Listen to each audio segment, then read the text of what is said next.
लेकिन सबसे ज़्यादा कहीं मॉरल कैरेक्टर खराब है तो उनके मौलवियों का।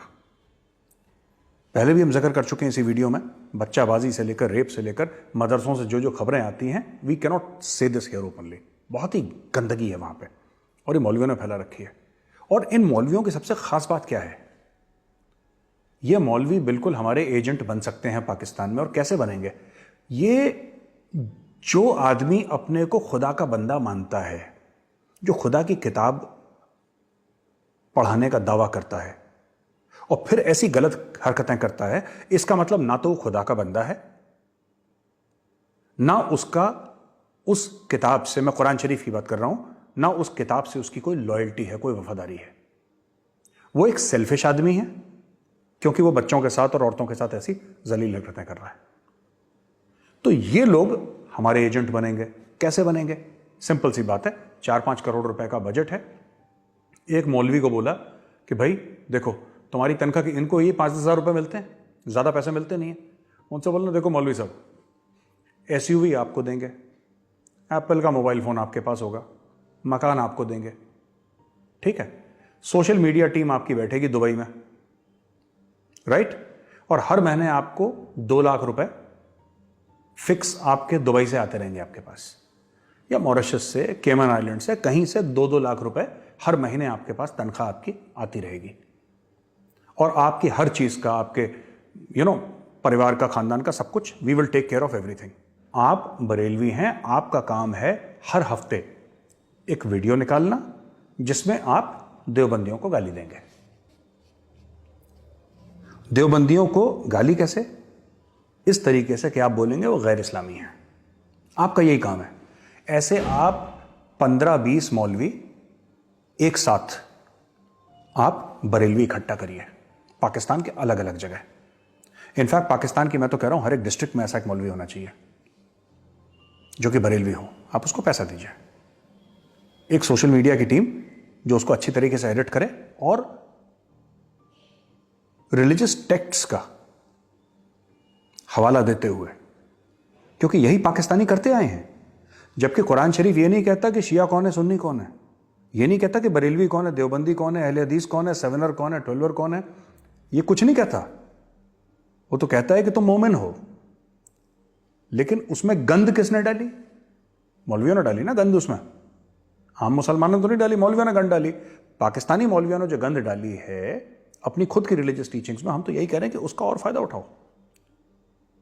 क्योंकि ये लोग कहते हैं कि अकॉर्डिंग टू कुरान, पाकिस्तान ने जब अहमदियों को आपने ये बोला था कि अहमदी जो हैं वो नॉन मुस्लिम हैं और हेंस वो वाजिबुल कत्ल हैं, आपने कुरान की कोई आयत तो कोट करी होगी। तो आपको किसी ना किसी हदीस में, कुरान शरीफ के किसी न किसी आयत में आपको, यानी बरेलवियों को, देवबंदी के खिलाफ कुछ ना कुछ मिल ही जाएगा, मिल जाएगा। आप उसका फायदा उठाइए, आप उसका फायदा उठाइए। उसी तरीके से आप फिर जाइए और देवबंदी मौलवियों के पास, उनकी एक अलग सोशल मीडिया टीम हो और देवबंदी मौलवियों को यह बोलिए कि भैया आप एक काम करिए, आप बरेलवियों को उल्टा सीधा बोलिए कि कुरान की रोशनी में या हदीस की रोशनी में यह काफिर है, यह वाजिबुल कत्ल है।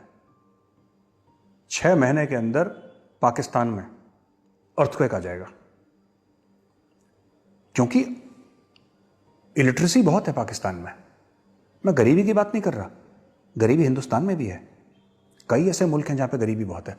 पाकिस्तान में जहालत बहुत है, क्योंकि जब लोग जाहिल होते हैं, जब उनके पास नॉलेज नहीं है, वहां पे साइंस अब उस लेवल की नहीं पढ़ाई जाती एक जमाने में, जबकि उनके पास नोबेल प्राइज विनर है साइंटिस्ट, उसको तो खैर अहमदी करके उसको गायब भी कर दिया इन लोगों ने। तो that is the nature of that. अब वैभव एक बात बताइए, ये मोहम्मद बिन सलमान जो है क्राउन प्रिंस, उसने भी तो यही काम करा है। देखिए जनरल फैज जो हैं ISI चीफ, उनको एक बार नहीं मिले वो, जनरल कमर जावेद बाजवा को एक बार नहीं मिले, लेकिन एक प्लेन भेजा और बोला कि जितने भी मौलवी हजरात हैं सब पहुंच जाइए सऊदी अरेबिया। देखो वाइंड एंड डाइंड, और ताहिर अशरफी साहब, और शाम का वक्त हो रहा है, रिकॉर्डिंग चल रही, तो ताहिर अशरफी साहब आपके शौक से हम वाकिफ़ हैं, हमारे हाथ में तो पानी का गिलास है, आपके हाथ में जाम होगा पक्का, क्योंकि हम टीवी पे देख चुके हैं आप शराब पीने के बहुत आपको शौक है। चीयर्स हम आपको यहीं से इंडिया से चीयर्स कहते हैं, आपको उत्तर प्रदेश से मौलाना साहब वहाँ पे चीयर्स कर रहे होंगे। ताहिर अशरफी में बताता चलूँ अपने दोस्तों को कि is very very fond of his drink, और कई बार टीवी डिबेट्स में बिल्कुल मौलाना साहब बिल्कुल टुल होकर आते हैं, एकदम बिल्कुल टाइट जिसको कहते हैं ना। अस्सलाम वालेकुम। अगर आप मुझे सुन सकते हैं, क्योंकि मैं आपको बड़ा थोड़ा सुन सकता हूँ जी। इस्लामी नजरियाती कौंसिल को, और मुझे यूपी में क्या कहते हैं, भंड भंड होकर आते हैं एकदम। तो इनको लेकर गए, तो ये उन्होंने जो सुन्नीज हैं उनको अट्रैक्ट करा, जो शिया मौलवी हैं उनको ईरान लेकर जाता है ना, ईरान लेकर जाता है, ईरान फैसिलिटेट करता है, आप आइए मिलिए वहां पे। तो आप ये देखिए कि ऑलरेडी एक फ्रेमवर्क है। ये फ्रेमवर्क किसी यहूदी ने नहीं बनाया, ये हिंदू ने नहीं बनाया, किसी ईसाई ने नहीं बनाया। ये फ्रेमवर्क कुरान शरीफ में भी नहीं है। ये मौलवियों ने एक दूसरे की गर्दन काटने, ये आपको एक मौलवियों ने एक मैप बना के दे दिया कि साहब इस तरीके से आप हमारे मुल्क को कमजोर कर सकते हैं, यानी पाकिस्तान को कमजोर कर सकते हैं। आपके सामने पड़ा लड्डू, आप खा नहीं रहे, आपको यही काम करना है। इनका जो रिलीजियस टेंशंस हैं पाकिस्तान में, लोग हिंदुस्तान में बहुत बड़ी गलती करते हैं।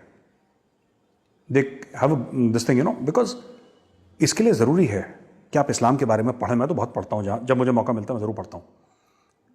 Many people in India, not the thinkers and the intellectuals, because they know the truth, but generally people in India think कि पाकिस्तान, पूरा पाकिस्तान में कोई इशू नहीं है और एक होमोजीनियस पीपल हैं, 96% मुस्लिम हैं, तो ठीक है, जो भी तशद्दुद होती है, जो भी टॉर्चर हो रहा है, वो 4% जो माइनॉरिटीज हैं, उसमें हिंदू शामिल, उसमें सिख शामिल, उसमें ईसाई शामिल, उनके खिलाफ हो रहा है, राइट।